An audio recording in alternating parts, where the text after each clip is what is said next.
Hello students. आज का जो हमारा टॉपिक है वो है मल्टीप्लिकेशन ऑफ डिटर्मिनेंट्स। इसमें एक्चुअली में क्या है कि हम दो डिटर्मिनेंट्स को मल्टीप्लाई करेंगे और उनका जो प्रोडक्ट होगा ना उन्हें हम डिटर्मिनेंट के फॉर्म में ही रखेंगे। ऐसे तो तुम देखो कि अगर हमारे पास दो डिटर्मिनेंट है तो determinant is nothing but a number, ये एक नंबर होगा। तो तुम ऐसे भी कर सकते हो कि तुमने पहले डिटर्मिनेंट को इवेलुएट कर लिया, दूसरे डिटर्मिनेंट को इवेलुएट कर लिया, उसके बाद जो दो नंबर्स आए उन दो नंबर्स को मल्टीप्लाई किया, ये भी प्रोडक्ट हो जाएगा, चलेगा। बट यहाँ हम लोग क्या करेंगे कि दो डिटर्मिनेंट को मल्टीप्लाई करेंगे और उनका जो प्रोडक्ट आएगा उसको भी हम डिटर्मिनेंट के ही फॉर्म में रखेंगे। तो उसके लिए हम लोग स्टार्ट करते हैं। फर्स्ट हमारा पॉइंट क्या है, two determinants of same order can be multiplied row row row column column row and column column wise. इसका क्या मतलब है कि दो डिटर्मिनेंट को हम रो रो वाइज मल्टीप्लाई कर सकते हैं, रो कॉलम वाइज मल्टीप्लाई कर सकते हैं, कॉलम रो वाइज मल्टीप्लाई कर सकते हैं, कॉलम कॉलम वाइज मल्टीप्लाई कर सकते हैं। कंडीशन क्या है कि उन दोनों डिटर्मिनेंट्स का ऑर्डर सेम होना चाहिए। ठीक है, हमारे पास ये डेल्टा वन डिटर्मिनेंट है, ये डेल्टा टू डिटर्मिनेंट है। अब अगर हमने delta one into delta to किया तो ये हमने लिख लिया delta one into delta to. अब यहाँ पे मैंने क्या बोला, मल्टीप्लाइंग रो रो वाइज। अब रो वाइज मल्टीप्लाई कैसे करेंगे कि डेल्टा वन का हमने पहला रो उठाया और डेल्टा टू का हमने पहला रो उठाया और डेल्टा वन के पहले रो के क्रॉसपॉन्डिंग एलिमेंट से डेल्टा टू के पहले रो के क्रॉसपॉन्डिंग एलिमेंट्स को मल्टीप्लाई करके ऐड कर देंगे। वो हमारा delta one into delta to in determinant के प्रोडक्ट के फर्स्ट रो फर्स्ट कॉलम का एलिमेंट आ जाएगा।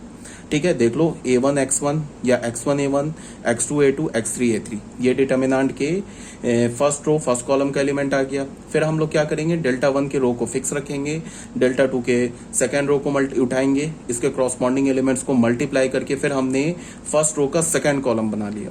फिर डेल्टा वन के फर्स्ट रो को फिक्स रखा, डेल्टा थ्री के डेल्टा टू के थर्ड रो के क्रॉसपॉन्डिंग एलिमेंट से मल्टीप्लाई करके delta one into delta to के फर्स्ट रो का थर्ड कॉलम बना लिया। ठीक है, फिर हमने क्या किया, अब यहाँ पे आ गए डेल्टा वन के सेकेंड रो में। तो इस डेल्टा वन के सेकेंड रो को हमने उठाए रखा, फिक्स कर दिया। अब उसके बाद क्या करेंगे, फिर डेल्टा टू के R1 से मल्टीप्लाई करेंगे, पहले रो के क्रॉसपॉन्डिंग एलिमेंट से मल्टीप्लाई करके हम लोग सेकेंड रो फर्स्ट कॉलम का एलिमेंट बना देंगे, delta one into delta to का। फिर क्या करेंगे, डेल्टा वन के सेकेंड रो को डेल्टा टू के सेकेंड रो के क्रॉसपॉन्डिंग एलिमेंट से मल्टीप्लाई करके हम लोग delta one into delta to के सेकेंड रो सेकेंड कॉलम का एलिमेंट बना देंगे। इसका मतलब क्या है कि हम लोग पहले जो डिटर्मिनेंट है ना उसके एक रो को फिक्स करेंगे और उस रो से बाकी तीनों रोज को मल्टी क्रॉसपॉन्डिंग एलिमेंट से मल्टीप्लाई करके रो वाइज यहाँ लिख देंगे। ठीक है, अब मान लो कि हमने डेल्टा वन का थर्ड रो उठाया, पहले थर्ड रो को फर्स्ट रो के क्रॉसपॉन्डिंग एलिमेंट से मल्टीप्लाई करके यहाँ लिखेंगे, थर्ड रो फर्स्ट कॉलम का एलिमेंट बना देंगे। फिर थर्ड रो को सेकंड रो के क्रॉसपॉन्डिंग एलिमेंट से मल्टीप्लाई करके थर्ड रो सेकंड कॉलम का एलिमेंट बना देंगे, मीन्स रो वाइज लिख देंगे। फिर हमने थर्ड रो उठाया, थर्ड रो को थर्ड रो के क्रॉसपॉन्डिंग एलिमेंट से मल्टीप्लाई करके हमने क्या कर दिया, थर्ड रो थर्ड कॉलम का एलिमेंट बना दिया। तो ये हमारा हो गया multiplication of two determinants along row row wise, या हम बोल सकते हैं कि हमने रो रो वाइज मल्टीप्लाई किया। अच्छा, इसके बाद ये भी पता होगा तुम लोगों को कि अगर किसी डिटर्मिनेंट का हम ट्रांसपोज लेते हैं तो डिटर्मिनेंट की वैल्यू तो चेंज होगी नहीं। तो अगर मैंने इस delta one into delta to, ये भी क्या, ये भी एक डिटर्मिनेंट है, इसका ट्रांसपोज लिया तो ट्रांसपोज लेने पे क्या होगा, इसके जो रो है ना वो कॉलम बन जाएंगे। पहला रो पहला कॉलम, दूसरा रो दूसरा कॉलम और तीसरा रो तीसरा कॉलम बन गया। तो इसका क्या मतलब है कि हमने जब यहाँ पे ना रो को पहले रो को डेल्टा वन के पहले रो को डेल्टा टू के फर्स्ट रो से मल्टीप्लाई किया ना, और उसके बाद हमने क्या किया, रो में एलिमेंट्स को लिख दिया। इसको हम कॉलम में भी लिख सकते थे। मतलब क्या है कि फर्स्ट रो को फर्स्ट रो के क्रॉसपॉन्डिंग एलिमेंट से मल्टीप्लाई करके पहले कॉलम का एलिमेंट बना दिया, फर्स्ट रो फर्स्ट कॉलम का एलिमेंट लिख दिया। फिर फर्स्ट रो को सेकंड रो के क्रॉसपॉन्डिंग एलिमेंट से मल्टीप्लाई करके हमने फर्स्ट कॉलम का दूसरा एलिमेंट बना दिया। फिर फर्स्ट रो को थर्ड रो के क्रॉसपॉन्डिंग एलिमेंट से मल्टीप्लाई करके हमने फर्स्ट कॉलम का तीसरा एलिमेंट बना दिया। फिर अब आ गए यहाँ सेकेंड रो पे, सेकेंड रो को फर्स्ट रो के क्रॉसपॉन्डिंग एलिमेंट से मल्टीप्लाई करके हमने सेकेंड कॉलम का पहला एलिमेंट बना दिया। फिर हमने सेकेंड रो को सेकेंड रो के क्रॉसपॉन्डिंग एलिमेंट से मल्टीप्लाई करके सेकेंड रो का दूसरा एलिमेंट बना दिया, एंड सो ऑन। इसका क्या मतलब है कि जब तुम मल्टीप्लाई करोगे ना रो वाइज, ठीक है, तो जो एलिमेंट्स मिलेंगे ना उसको तुम रो के लॉन्ग भी अरेंज कर सकते हो और तुम उसको कॉलम के लॉन्ग भी अरेंज कर सकते हो। हाँ, बट अगर एक बार तुमने रो के लॉन्ग अरेंज करना शुरू कर दिया तो फिर कॉलम के लॉन्ग अरेंज नहीं करेंगे। एक बार तुमने कॉलम के लॉन्ग अरेंज कर दिया तो फिर रो के लॉन्ग अरेंज नहीं करेंगे। ठीक है, अब आ जाओ multiplying row column wise. Row column wise का मतलब बच्चे क्या है कि इसका पहला रो उठाया, इसका पहला कॉलम उठाया, क्रॉसपॉन्डिंग एलिमेंट से मल्टीप्लाई करके या तो हम रो वाइज के लॉन्ग लिख दे या तो क्रॉसपॉन्डिंग एलिमेंट से मल्टीप्लाई करके हम कॉलम वाइज लॉन्ग लिख दे, सेम ही बात है। मतलब क्या है कि अगर हमने इसका पहला रो उठाया, इसका यहाँ से पहला कॉलम उठाया, क्रॉसपॉन्डिंग एलिमेंट्स मल्टीप्लाई करेंगे तो क्या मिलेगा, x1 a1 x2 b1 x3 c1, उसको हमने यहाँ लिख दिया। फिर हमने क्या किया, पहला रो लिया और इसको दूसरे कॉलम से मल्टीप्लाई किया तो क्या मिलेगा, x1 a2 x2 b2 x3 c2, उसको हमने क्या कर दिया, यहाँ लिख दिया। देखो x2 x1 b2 x2 c2 x3, ये मिलेगा ना x1 a2 x2 b2 x3 b2, इसको हमने क्या किया, फर्स्ट रो का दूसरा एलिमेंट बना दिया। ठीक है, यहां से फिर हमने फर्स्ट रो उठाया, यहां से हमने क्या किया, थर्ड कॉलम उठाया, क्रॉसपॉन्डिंग एलिमेंट्स को मल्टीप्लाई करके हमने फर्स्ट रो का तीसरा एलिमेंट बना दिया। तो हमने क्या किया, यहां तो रो कॉलम वाइज मल्टीप्लाई कर रहे हैं लेकिन जो एलिमेंट्स मिल रहा है उसको हम यहां रो वाइज अरेंज कर रहे हैं। ठीक है, तुम रो वाइज भी अरेंज कर सकते हो, तुम चाहो तो कॉलम वाइज भी अरेंज कर सकते हो। अगर इसका मैं ट्रांसपोज ले लूं तो ये जो फर्स्ट रो है ये फर्स्ट कॉलम बन जाएगा। इसका क्या मतलब होगा कि हम लोग यहां से रो उठा रहे हैं, यहां से कॉलम उठा रहे हैं, क्रॉसपॉन्डिंग एलिमेंट्स को मल्टीप्लाई करके कॉलम वाइज अरेंज कर रहे हैं। कहने का क्या मतलब है कि तुम रो वाइज मल्टीप्लाई करो, रो कॉलम वाइज मल्टीप्लाई करो, कॉलम कॉलम वाइज मल्टीप्लाई करो या कॉलम रो वाइज मल्टीप्लाई करो, तुम एलिमेंट्स को रो वाइज भी रख सकते हो एंड कॉलम वाइज भी रख सकते हो, कोई फर्क नहीं पड़ता। देखने में ये डिफरेंट डिटर्मिनेंट जो है ना, फॉर्म इसको देखने में डिफरेंट लगेगा बट अल्टीमेटली जब तुम इसे सॉल्व करोगे, इवेलुएट करोगे तो आंसर सेम आएगा। ठीक है, एक बार और मैंने क्या बोला कि अगर हमारे पास दो डिटर्मिनेंट है और वो सेम ऑर्डर का है, चाहे वो 3/3 ऑर्डर का हो, 4/4 ऑर्डर का हो, जनरल हमारे पास जेई मेंस के पॉइंट ऑफ व्यू से या जेई एडवांस के पॉइंट ऑफ व्यू से जनरल हमें 3/3 डिटर्मिनेंट ही मिलेगा, 4/4 नहीं मिलेगा। तो मैं क्या बोल रहा हूँ कि अगर हमारे पास 3/3 ऑर्डर का डिटर्मिनेंट है और अगर हम उससे रो वाइज मल्टीप्लाई करते हैं तो पहले डिटर्मिनेंट का फर्स्ट रो फिक्स कर दिया हमने। ठीक है, अब दूसरे डिटर्मिनेंट का हमने फर्स्ट रो उठाया, क्रॉसपॉन्डिंग एलिमेंट्स को मल्टीप्लाई करके हम रो वाइज भी अरेंज कर सकते हैं, चाहे तो कॉलम वाइज भी अरेंज कर सकते हैं। यहाँ हमने क्या किया, रो वाइज मल्टीप्लाई किया तो पहला रो लिया, दूसरे डिटर्मिनेंट का पहला रो लिया, क्रॉसपॉन्डिंग एलिमेंट्स को मल्टीप्लाई करके रो में हमने अरेंज कर दिया। या फिर हम ऐसा भी कर सकते हैं कि रो वाइज मल्टीप्लाई करें और जो एलिमेंट्स हमें मिले उसको हम कॉलम वाइज अरेंज कर दें, कोई फर्क नहीं पड़ता, रिजल्ट सेम आएगा। ठीक है, अब आ जाओ बच्चों, जैसे यहां हमने क्या किया, कॉलम वाइज मल्टीप्लाई किया। तो देखो क्या है, कॉलम वाइज मल्टीप्लाई करने का क्या मतलब है कि Δ1 डिटर्मिनेंट का हमने पहला कॉलम उठाया और Δ2 डिटर्मिनेंट का हमने पहला कॉलम उठाया, क्रॉसपॉन्डिंग एलिमेंट्स को मल्टीप्लाई कर दिया और यहाँ पे हमने फर्स्ट रो का एलिमेंट बना दिया, फर्स्ट रो का फर्स्ट एलिमेंट बना दिया। फिर Δ1 का फर्स्ट ही कॉलम को उठाए रखा, अब Δ2 के सेकंड कॉलम में आए, क्रॉसपॉन्डिंग एलिमेंट्स को मल्टीप्लाई कर दिया। उसके बाद हमने क्या किया, फर्स्ट रो का दूसरा एलिमेंट बना दिया। फिर Δ1 का हमने फर्स्ट कॉलम लिया, Δ2 का हमने थर्ड कॉलम लिया, क्रॉसपॉन्डिंग एलिमेंट्स को मल्टीप्लाई करके हमने फर्स्ट रो का थर्ड एलिमेंट बना दिया। तो अभी हम क्या कर रहे हैं, जो मल्टीप्लाई करके जो एलिमेंट्स मिल रहे हैं ना, Δ1 और Δ2 के एलिमेंट्स को मल्टीप्लाई करके जो एलिमेंट मिल रहा है उसको हम रो वाइज अरेंज कर रहे हैं। इसको तुम चाहो तो कॉलम वाइज भी अरेंज कर सकते हो, बिकॉज हमने ये रो वाइज अरेंज कर दिया। अब इसका ट्रांसपोज लोगे तो रो कॉलम में चेंज हो जाएगा, डिटर्मिनेंट का वैल्यू चेंज नहीं होगा। तो हम लोग क्या बोल सकते हैं कि चाहे तुम रो वाइज मल्टीप्लाई करो, रो कॉलम रो, या किसी भी कॉलम रो या फिर कॉलम मल्टीप्लाई करो, तुम उसके एलिमेंट्स को रो वाइज भी अरेंज कर सकते हो और तुम उसके एलिमेंट्स को कॉलम वाइज भी अरेंज कर सकते हो। ये बात मैं बोल रहा हूँ। ठीक है, तो आई थिंक ये क्लियर होगा आपको। यहाँ पे देखो, इसका हमने डिटर्मिनेंट ले लिया है, तो ये जो हमने रो वाइज लिखा है ये अब कॉलम में चेंज हो गया। अब यहाँ पे आ जाओ बच्चों, देखो ये मल्टीप्लिकेशन ऑफ डिटर्मिनेंट होगा ना, इसमें जनरल क्वेश्चन क्या होगा कि तुम्हें दो डिटर्मिनेंट को मल्टीप्लाई करके तीसरा डिटर्मिनेंट नहीं लिखना है।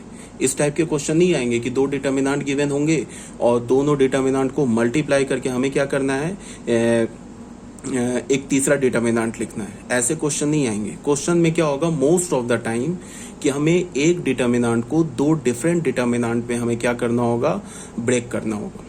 अब हम लोग दो डिटर्मिनेंट में ब्रेक करेंगे, मोस्ट ऑफ द टाइम एक डिटर्मिनेंट का वैल्यू जीरो आ जाए, most of the time, not always, हमेशा की बात नहीं बोल रहा हूँ, मोस्ट ऑफ द टाइम क्या होगा, एक डिटर्मिनेंट का वैल्यू जीरो आ जाएगा, जिससे क्या होगा कि तुम्हें रिजल्ट क्या मिल जाएगा, हमें जीरो मिल जाएगा। समझ रहे हो ना बात को? तो कैसे करेंगे, दो डिटर्मिनेंट में ब्रेक कैसे करेंगे, एक सिंगल डिटर्मिनेंट को दो डिटर्मिनेंट में कैसे ब्रेक करेंगे बच्चे, यहां दिमाग लगेगा। समझ रहे हो बात को? यहाँ ये थोड़ा इतना इजी नहीं है, इसमें तुम्हें थोड़ा दिमाग लगेगा। कैसे करेंगे वो अभी मैं आगे बताऊंगा, ठीक है? तो इंपॉर्टेंट रिजल्ट में आ जाओ। अभी जब हम आगे क्वेश्चन लेंगे तो थिंग्स क्लियर हो जाएगी। अब इंपॉर्टेंट क्वेश्चन में रिजल्ट में आते हैं। हमारे पास एक डेल्टा डिटर्मिनेंट है n/n ऑर्डर का, ठीक है? एक डेल्टा हमने डिटर्मिनेंट लिया, क्या n/n ऑर्डर कर लिया। अब हमने क्या किया कि एक डेल्टा डैश डिटर्मिनेंट लिया। इस डेल्टा डैश डिटर्मिनेंट के एलिमेंट्स हमने क्या लिए, जो डेल्टा डिटर्मिनेंट है ना, इसके एलिमेंट्स को हमने इसके क्रॉसपॉन्डिंग को फैक्टर से रिप्लेस कर दिया।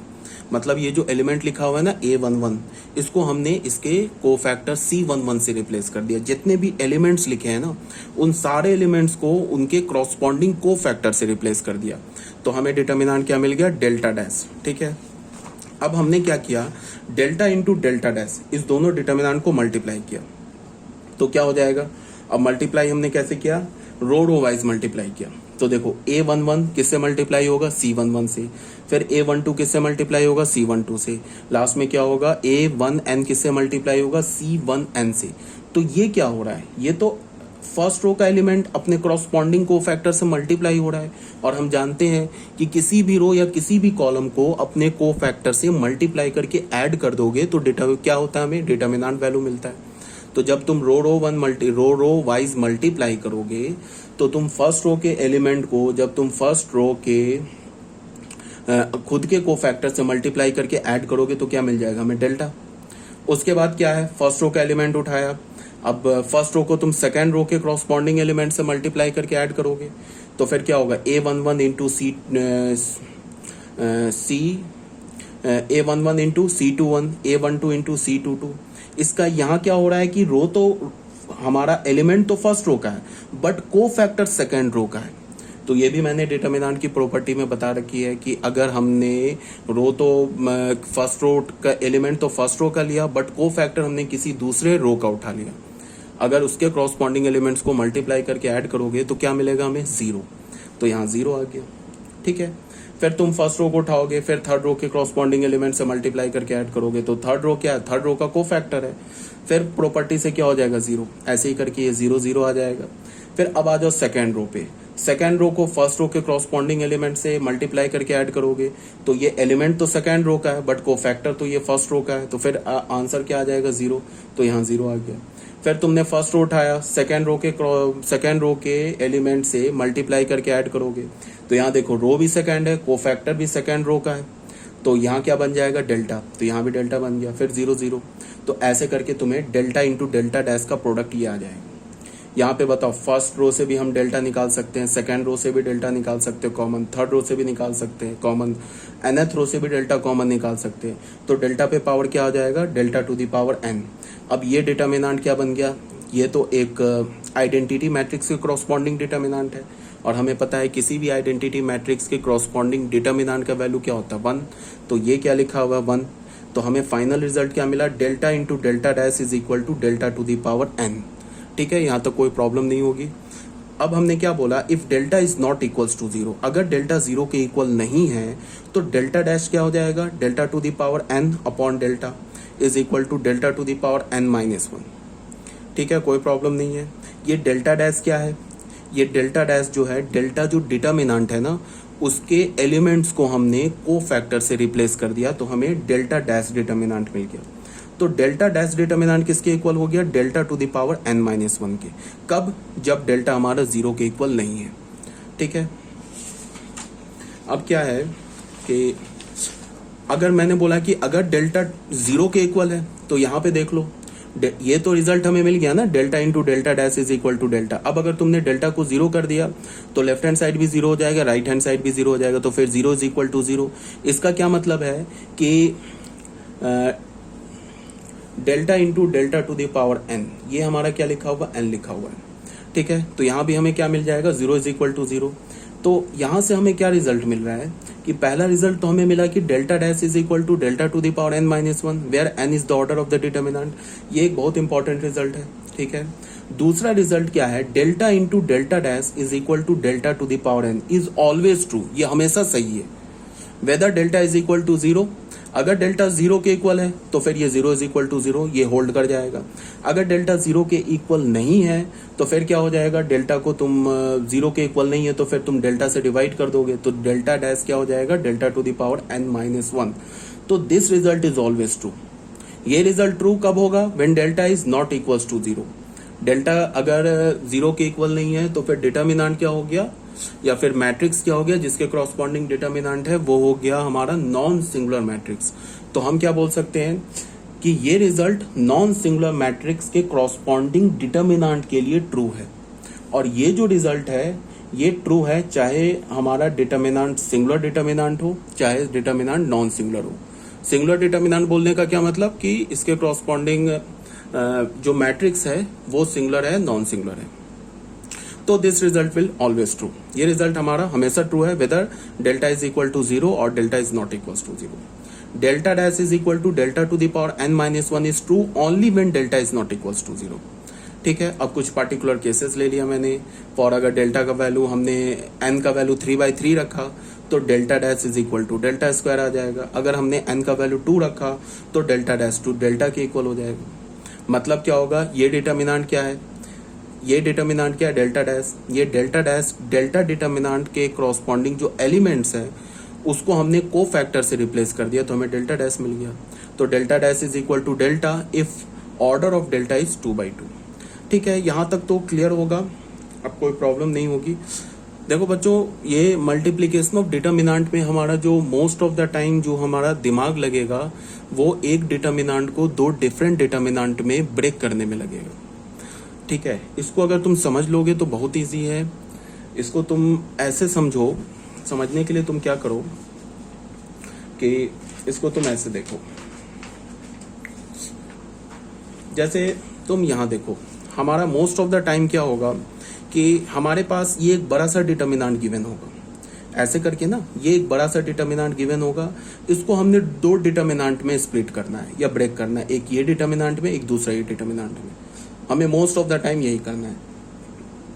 ऐसा नहीं करना है कि ये 2 डिटर्मिनेंट को प्रोडक्ट करके ये डिटर्मिनेंट लिखना है, तो बहुत इजी है। अच्छा, अब पता कैसे चलेगा कि हमें एक बड़े से डिटर्मिनेंट को 2 डिफरेंट डिटर्मिनेंट में कैलकुलेट कर ये ब्रेक करना है? तो इसके लिए तुम ऐसे देखो, अगर मान लो कोई डिटर्मिनेंट गिवन है और तुम्हें ऐसा फील हो रहा है कि इस डिटर्मिनेंट को अगर मैं एक्सपैंड करूं या इसमें डिटर्मिनेंट वाली प्रॉपर्टी यूज करूं तो ये काफी कॉम्प्लिकेटेड कैलकुलेशन हो जाएगा। या तो मैं एक्सपैंड करूं तो काफी कॉम्प्लिकेटेड, जनरली एक्सपैंड करने को तो आता नहीं है। जनरली हम लोग प्रॉपर्टी लगा के फाइनल डिटर्मिनेंट को हम लोग एक सिंपल डिटर्मिनेंट में कन्वर्ट कर लेते हैं, फिर एक्सपैंड करते हैं। तो अगर तुम्हें ऐसा फील आए ना कि अगर मैं प्रॉपर्टी लगाऊं तो ये काफी कॉम्प्लिकेटेड हो जाएगा, तो क्या तुम्हारे दिमाग में आ जाना चाहिए कि हम इस डिटर्मिनेंट को 2 डिफरेंट डिटर्मिनेंट में ब्रेक कर लें। अब अगर हमने 2 डिफरेंट डिटर्मिनेंट में ब्रेक कर लिया तो वहां से क्या होगा कि most of the time, not always, most of the time क्या होगा कि वो 2 डिटर्मिनेंट में से एक डिटर्मिनेंट का या तो कोई एक रो या तो कोई एक कॉलम 0 हो जाएगा। समझ रहे हो बात को? तो ऑन द होल प्रोडक्ट क्या हो जाएगा या उस बड़े से डिटर्मिनेंट का वैल्यू क्या हो जाएगा, 0। मोस्ट ऑफ द टाइम बता रहा हूं, हमेशा ऐसा नहीं होगा। ठीक है, तो अब यहां से हमें हिंट कैसे पता चलेगा कि हमें एक डिटर्मिनेंट को 2 डिफरेंट डिटर्मिनेंट में ब्रेक करना है? वो तो मैंने बता दिया अभी। क्या हो रहा होगा, पहला क्या हो रहा होगा कि तुम डिटर्मिनेंट में अगर प्रॉपर्टी लगाओगे तो उसके कैलकुलेशन काफ़ी कॉम्प्लिकेटेड हो जाएंगे। तो वहाँ से भी हमें एक हिंट मिल सकता है कि अगर मैं इसको 2 सिंपल डिटर्मिनेंट में ब्रेक कर लूँ और फिर अलग अलग दोनों में प्रॉपर्टी लगा लूँ और उसके बाद कैलकुलेट करूँ तो इजिली कैलकुलेट हो जाएगा। पहला तो ये हिंट हो गया। दूसरा हिंट क्या है कि तुम ऐसे देखो कि ये डेल्टा 1 इंटू डेल्टा 2 ये हमारा क्या है, 3/3 ऑर्डर का डिटर्मिनेंट है। ठीक है ना। अब हमें करना क्या है कि इसको तुम उल्टा देखो, डेल्टा 1 इंटू डेल्टा 2 को हमें इस फॉर्म में लिखना है। तो यहाँ पे मोस्ट ऑफ द टाइम क्या हो रहा होगा कि जो प्रोडक्ट जो बड़ा सा डिटर्मिनेंट होगा ना, जिसको हमें ब्रेक करना है दो डिफरेंट डिटर्मिनेंट में, उसका हर एक एलिमेंट 3 एलिमेंट्स के सम में होगा मोस्ट ऑफ द टाइम। ये भी जनरल नहीं होगा, मोस्ट ऑफ द टाइम क्या होगा कि 3 एलिमेंट के सम में हो रहा होगा, जिसका हम एक एलिमेंट जैसे देखो A1 x1 है, फिर A2 x2 है, फिर A3 x3 है। तो यहां से क्या करेंगे, यहां से एक एक एलिमेंट को उठा के हम तो पहले डिटर्मिनेंट का पहला रो बना लेंगे, या पहला रो बना लेंगे, या पहला कॉलम बना लेंगे। यहां से एक एक एलिमेंट को उठा के हम क्या करेंगे, दूसरे डिटर्मिनेंट या पहले डिटर्मिनेंट का पहला रो कॉलम बना लेंगे। ऐसा हो रहा होगा, 3 एलिमेंट का सम में ब्रेक हो जाएगा, ठीक है, मोस्ट ऑफ द टाइम। तो इससे हमें हिंट मिल जाएगा, क्या हिंट मिलेगा कि ये जो हमारा Δ1 इंटू Δ2 ये डिटर्मिनेंट है, इसको हम लोग 2 डिफरेंट डिटर्मिनेंट में ब्रेक कर लें। और दूसरी बात क्या होगी कि जनरल जो थोड़े कॉम्प्लिकेटेड क्वेश्चन होंगे, अभी मैंने क्या बोला कि इस बड़े से डिटर्मिनेंट के जो एलिमेंट्स है ना, वो 3 एलिमेंट्स के सम में गिवन होंगे, जिससे हमें हिंट क्या मिल जाएगा कि हमें उसे 2 डिफरेंट डिटर्मिनेंट में 3x3 डिटर्मिनेंट के में हम उसे ब्रेक कर सकते हैं। एक तो हिंट ये हो गया, और उसमें मोस्ट ऑफ द टाइम क्या हो रहा होगा कि एक डिटर्मिनेंट का एक रो एक कॉलम 0 हो जाएगा, तो रिजल्टेंट वैल्यू 0 हो जाएगा। अगर ये 0 हो गया तो ये भी 0 हो गया। बट अगर थोड़ा कोई कॉम्प्लिकेटेड क्वेश्चन है, तो कॉम्प्लिकेटेड क्वेश्चन में क्या हो रहा होगा कि तुम ऐसे देखो कि इसमें 3 एलिमेंट्स का सम गिवन है ना, तो थोड़ा जो टफ क्वेश्चन होगा उसमें 2 एलिमेंट्स का सम गिवन होगा, जैसे, और 2 एलिमेंट्स का सम गिवन होगा, बट फिर भी हमें उसे क्या करना है कि 2 3x3 ऑर्डर के डिटर्मिनेंट में ब्रेक करना है। जैसे मान लो कि ये तुम्हें x3 दिखाई ना दे, ये जो x3 है ना इस पहले कॉलम में दिखाई ना दे, तो इसका क्या मतलब है कि x3 जो हो रहा होगा वो 0 से मल्टीप्लाई हो रहा होगा, ठीक है। पहले रो में तुम्हें क्या दिखे, x1 x2 दिखे, दूसरे रो में तुम्हें क्या दिखे, x1 x3 दिखे, तीसरे रो में क्या दिखे तुम्हें, x2 x3 दिखे। तो हमें क्या दिख रहा है, x1 x2 x3, बट हर एक रो के हर एक एलिमेंट में हमें x1 x2 x3 नहीं दिख रहा है। इसका क्या मतलब है कि जो x3 होगा ना, वो क्या हो रहा होगा कि जिस एलिमेंट से मल्टीप्लाई हो रहा होगा, x3 किससे मल्टीप्लाई, A3 से, ये A3 0 हो रहा होगा। तो जो थोड़ा टफ क्वेश्चन होगा ना, उसमें क्या होगा जनरल कि जो डिटर्मिनेंट को हम ब्रेक करेंगे ना 2 स्मॉल डिटर्मिनेंट में, वो डिटर्मिनेंट के जो एलिमेंट्स होंगे ना, वो 2 एलिमेंट्स के सम में होंगे, like alpha plus beta type होगा, ठीक है। तो हम ब्रेक कैसे करेंगे उसको अभी मैं क्वेश्चन के थ्रू समझाता हूँ। तो देख लो एक बार, जैसे इस क्वेश्चन को बच्चे देखो, ये क्वेश्चन नंबर 1 है।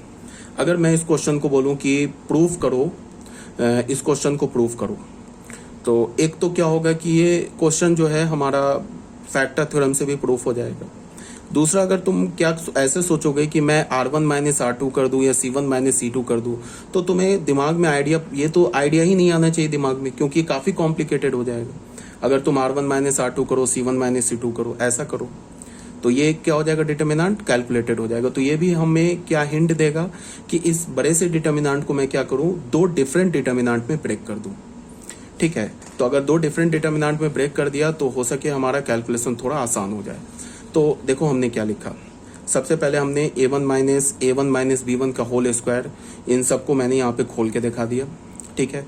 उसके बाद क्या देखो कि यहाँ तुम क्या देख रहे हो कि ये जो पहला रो है ना, या फिर तुम ऐसे देखो, इसमें तुम ऐसे देखो, फर्स्ट रो को देखो, फर्स्ट रो में क्या फिक्स तुम्हें दिख रहा है, A1 A1 A1। Second row में तुम्हें क्या दिख रहा है, B1 B2, ये A2 A2 A2। Third row में तुम्हें क्या दिख रहा है, A3 A3 A3 कॉमन दिख रहा है। अब तुम कॉलम वाइज देखो, कॉलम में तुम्हें क्या दिख रहा है, फर्स्ट कॉलम में कॉमन एलिमेंट क्या दिख रहा है, B1, सेकेंड में B2 और थर्ड में B3। तो ये भी एक सबसे बड़ा हिंट है कि इसका क्या हिंट है कि तुम इसको 2 डिफरेंट डिटर्मिनेंट में या 2 स्मॉल डिटर्मिनेंट में ब्रेक कर सकते हो, ठीक है। कैसे करोगे वो अभी बता रहा हूं। इसको तुम ऐसे देखो, इसको हमने एक्सपैंड कर दिया, ठीक है। अब तुम यहां देखो, यहां हमें क्या मिल गया, A1 square B1 square minus 2 A1 B1, इस टाइप से एलिमेंट मिल गए। अब मैंने रो वाइज देखा कि रो में देखा कि क्या कॉमन दिख रहा है पहले रो में, तो पहले रो में मुझे दिख रहा है कि a1 square a1 square a1 square common है और -2a1 -2a1 -2a1 कॉमन है। सेकेंड रो में हमें क्या कॉमन दिख रहा है, a2 square a2 square a2 square -2a2 -2a2 -2a2। Third row में हमें कॉमन क्या दिख रहा है, a3 स्क्वायर -2a3। अब हमने कॉलम वाइज देखा कि देखा क्या कॉमन है, तो कॉलम वाइज में हमने क्या देखा कि b1 स्क्वायर कॉमन है और b1 स्क्वायर कॉमन है और b1 कॉमन है। ठीक है, यहाँ b2 स्क्वायर कॉमन है, b2 कॉमन है, यहाँ b3 स्क्वायर कॉमन है, b3 कॉमन है। तो हमने क्या किया कि फर्स्ट रो में जो कॉमन एलिमेंट दिख रहा है ना a1 स्क्वायर एंड -2a1, और यहाँ तुम ऐसे भी बोल सकते हो कि फर्स्ट रो में इस एलिमेंट के साथ क्या कॉमन दिख रहा है, इसको तुम लिख सकते हो ना 1 इंटू a1 स्क्वायर, इसको लिख सकते हो ना 1 इंटू b1 स्क्वायर, और यहाँ क्या है -2a1 b1। तो फर्स्ट रो में कॉमन क्या है, a1 स्क्वायर, और यहाँ क्या है 1, यहाँ भी देखो b1 स्क्वायर के साथ यहाँ भी 1 है, b2 स्क्वायर के साथ यहाँ भी 1 है, और b3 स्क्वायर के साथ यहाँ भी 1 है। तो हमने कैसे लिखा, पहला कॉमन क्या लिखा, a1 स्क्वायर 2a1 -2a1 1 लिख लिया। ये आगे पीछे करने से कोई प्रॉब्लम नहीं है, इस 1 को तुम इधर लिख लो, इस 1 को इधर लिख लिए, -2a1 को इधर लिख लो, कोई प्रॉब्लम नहीं है। तो हमें क्या मिल गया, a1 स्क्वायर -2a1 और 1, ये हमने पहले रो में डाल दिया। ठीक है, अब फर्स्ट रो में तो डाल दिया, अब फर्स्ट यहाँ से फर्स्ट रो में कॉलम वाइज देख लो, कॉलम में तुम्हें क्या कॉमन दिख रहा है, यहाँ तो इसको हमने फर्स्ट रो बना दिया। ठीक है, और कॉलम में तुम्हें क्या कॉमन दिख रहा है, b1 स्क्वायर और -2b1 और 1। तो देखो b1 स्क्वायर 1 एंड यहाँ -2a1 ले लिया, तो यहाँ b1 बच गया कॉमन, तो यहाँ b1 लिख लिया। ठीक है, यहाँ से हमने पहले रो का कॉमन एलिमेंट उठा लिया, और यहाँ से हमने पहले कॉलम का कॉमन एलिमेंट उठा के हमने रो वाइज, इसको चाहो तो तुम कॉलम वाइज भी लिख सकते हो, यहाँ पे कोई प्रॉब्लम नहीं है। ठीक है, अब फिर हमने क्या किया कि यहाँ से हमने पहले रो का कॉमन एलिमेंट उठा के पहला रो बना दिया, और यहाँ से दूसरे कॉलम का कॉमन एलिमेंट उठा के हमने दूसरा रो बना दिया। इसको तुम चाहे तो कॉलम वाइज भी लिख सकते हो, यहाँ भी कॉलम वाइज लिख सकते हो, कोई प्रॉब्लम नहीं, रिजल्ट सेम आएगा। फिर हमने क्या किया, थर्ड रो का कॉमन एलिमेंट उठा के यहाँ पे देखो, इस थर्ड रो में क्या है, इस एलिमेंट के साथ देखो क्या है, a3, और ये लिख सकते हो ना 1 इंटू a3। ठीक है, तो अगर तुम रो वाइज कॉमन देखोगे तो क्या, a3 square a3 square a3 square -2a3, इस एलिमेंट के साथ क्या लिखा हुआ है 1। तो तुम ऐसे बोल सकते हो ना कि फर्स्ट रो में थर्ड रो में कॉमन एलिमेंट क्या, a3 स्क्वायर 1 एंड -2a3। तो हमने क्या कर दिया, थर्ड रो बना दिया, a3 स्क्वायर -2a3 और 1। इस -2 को तुम यहाँ भी डाल सकते थे, कोई प्रॉब्लम नहीं था। तुम ऐसे भी बोल सकते थे कि जो हमारा फर्स्ट रो है उसमें कॉमन एलिमेंट है a3 स्क्वायर 1 एंड a3, और फर्स्ट कॉलम में कॉमन एलिमेंट क्या है 1, यहाँ पे इसके साथ एलिमेंट क्या ले लिया 1, b1 स्क्वायर एंड -2b1, ऐसे भी बोल सकते थे। -2 को तुम यहाँ भी डाल सकते थे, रिजल्ट सेम ही आएगा। तो थर्ड रो में हमारा कॉमन एलिमेंट क्या, a3 स्क्वायर 1 एंड -2a3। ठीक है, तो उसको हमने थर्ड रो बना दिया। फिर यहाँ हमने देखा थर्ड कॉलम में कॉमन एलिमेंट क्या है, थर्ड कॉलम में कॉमन एलिमेंट देखो a1 स्क्वायर a1, पहला एलिमेंट देखो प्लस के साथ जो है, ये क्या हमारा, इसके साथ कॉमन एलिमेंट क्या 1 1 1, तो उसको 1 1 1 यहाँ लिख दिया। ठीक है, 1 1 यहाँ लिख दो, यहाँ लिख दो, कोई प्रॉब्लम नहीं है। ठीक है, तो यहाँ देखो, यहाँ हमने 1 1 लिख दिया। उसके बाद देखा b3 स्क्वायर के साथ कॉमन एलिमेंट क्या है, तो b3 स्क्वायर के साथ b3 स्क्वायर, तो इसके साथ तो कॉमन एलिमेंट कुछ भी नहीं है, तो ये हमने b1 स्क्वायर, यहाँ देखो 1 लिखा। उसके बाद क्या लिखा b3, यहाँ से हमने ले लिया b3 और यहाँ से हमने ले लिया b3 स्क्वायर। ठीक है, तो उसके बाद इस दोनों को इवैल्यूएट करके आंसर निकाल लिया। मतलब देखो, तुम ऐसे देखो, यहाँ पे अगर कंफ्यूज हो गए ना तो तुम इसको ऐसे देखो,